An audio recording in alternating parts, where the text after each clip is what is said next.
This is not a series about games you haven't heard of. This is a series about games everyone has heard of.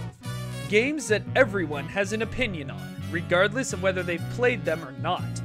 Games whose actual qualities have been buried in a narrative, whether good or bad. Games that everyone always makes the exact same comments about. Games that are in desperate need of a second opinion. Hi everybody, Dr. I Coleman here with a PhD in Hamantaschen. Now, I've noticed there seems to be something of a misconception about what second opinion actually is. A lot of people seem to think that the opinions we put forward on this show are our opinions, or are the only opinions that we think are correct, and that's ridiculous. There's no such thing as a correct opinion. I mean, that's why we put in the title of the show, opinion.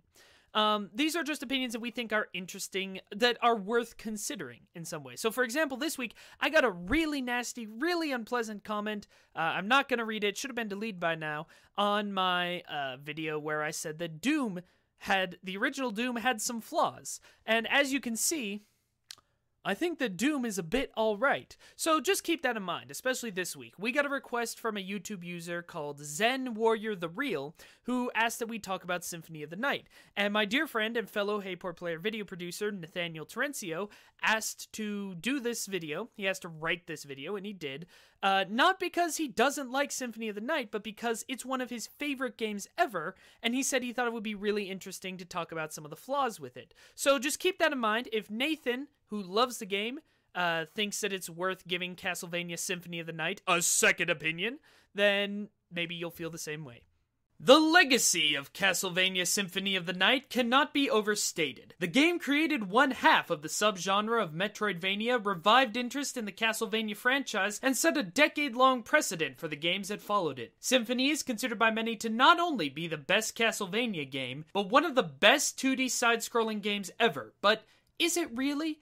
As someone who has played Symphony of the Night multiple times, I can with confidence say, no, it is not, by a long shot. Castlevania Symphony of the Night was incredibly innovative for its time, but looking at it objectively now leaves a lot to be desired. I'm not saying I'm not fond of the game, but there are big flaws that shouldn't be ignored, and I will not ignore them. Before I dig into the huge problems with the game, I want to soften the blow by talking about something that is almost universally agreed upon to be objectively good, and which has stood the test of time. The pixel art and overall art direction of the game. If you have ever played a Castlevania game pre-Symphony, you are bound to have noticed a huge change in art direction. It's even jarring just playing Rondo of Blood, the game which came immediately before Symphony. Castlevania has always had a Western-influenced design, not only in setting, but in character models and in the design of its protagonists. All previous iterations of Castlevania had protagonists that look more like caricatures of super buff action heroes of the 80s and 90s, which is a huge juxtaposition to the main protagonist of Symphony, Alucard. Alucard's design is reflective of the changing art style the development team took with Symphony, opting out of the traditional Western aesthetic and replacing it with a Bishonen one. Alucard's incredibly flamboyant and beautiful anime boy design.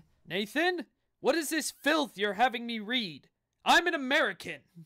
Anyway, his design was done by a franchise newcomer, Ayami Kojima, who would return for later titles, including Castlevania's spiritual successor Bloodstained, Ritual of the Night. This change to a Bishonen style, combined with the graphical fidelity of the original PlayStation, makes Symphony of the Night one of the best-looking pixel art games, even by today's standards. The variety of color and gorgeous animations, combined with the 90s edgy environment design, all fit cohesively together to make a title that, while visually varied, is still focused and beautiful. It even symbolically works with this idea of change by juxtaposing Richter's dated design and moveset with Alucard's flurry of finesse and glamour. The reason I bring this up in a video where I talk about why Castlevania Symphony of the Night is a bad game is because everything else in the game lacks that cohesion. One of Symphony's biggest changes from previous games in its franchise is the focus on exploration. The castle's huge impossible proportions and room layouts, inspired by Super Metroid, gave the player a large open environment to explore. Unfortunately, Super Metroid did it much better.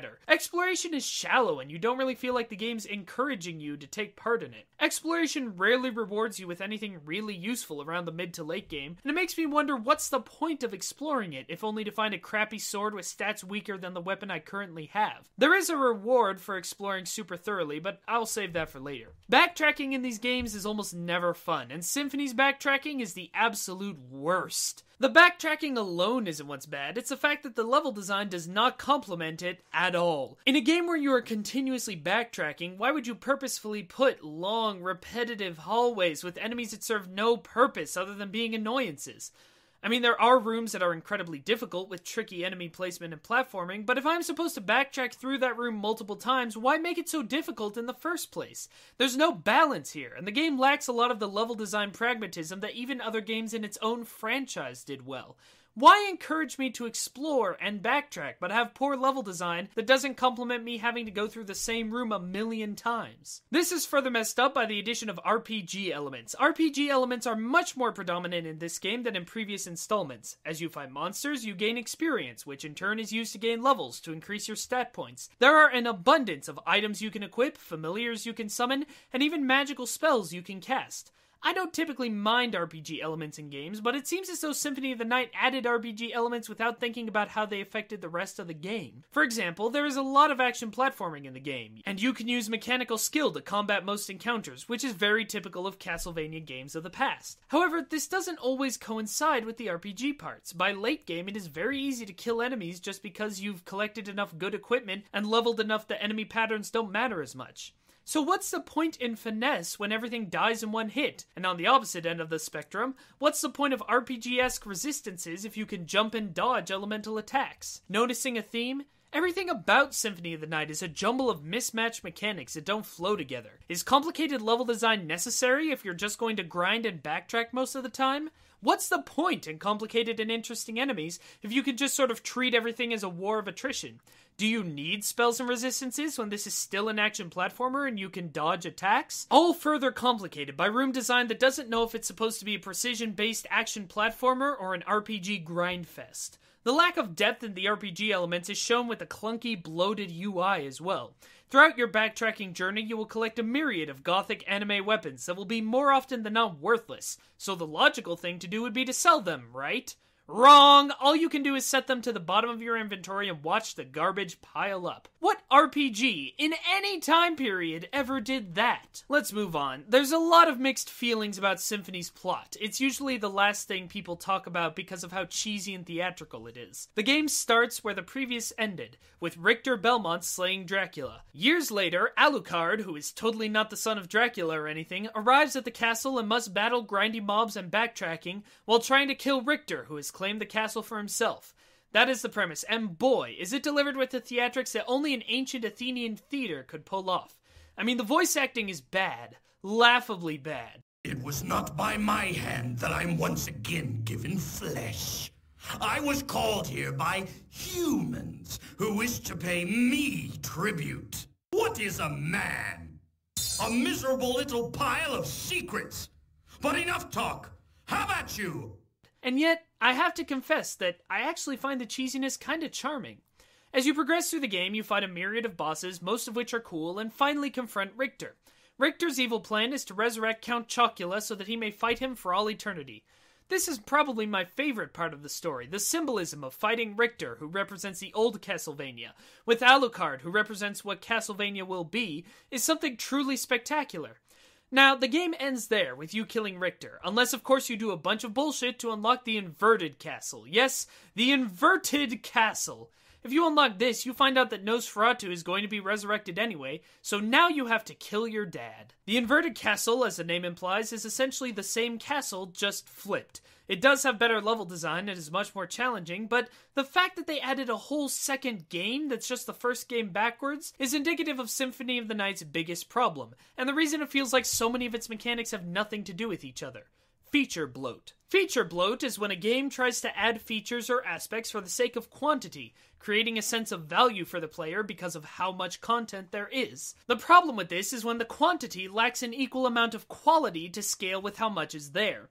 The fact is that Symphony of the Night is shallow and messy, and this was probably done because of the winding popularity of the series, which prompted the new director, Koji Igarashi, to change up the game. It said he wanted to change the direction of the franchise because he felt traditional action games at the time were too short, and that is where the problem lies. Because in an attempt to add value to the game, he put in elements that gave the game a shallow sense of progression and scale. Now, to be fair, this was their first attempt at this type of game, and I can safely say that later Vania games did better with managing the RPG elements in action platforming, but this does not excuse how many missteps there were with Symphony. I respect that they wanted to completely change the direction of the franchise and do new risky things, but not all of them worked. While I do love Symphony, there's a sense of diminishing returns as you play through the game. The sense of progression and the badass pretty anime boy power fantasy loses its luster after playing for so many hours. Symphony is not a good platformer, and it's not a good RPG. It's just kind of meh.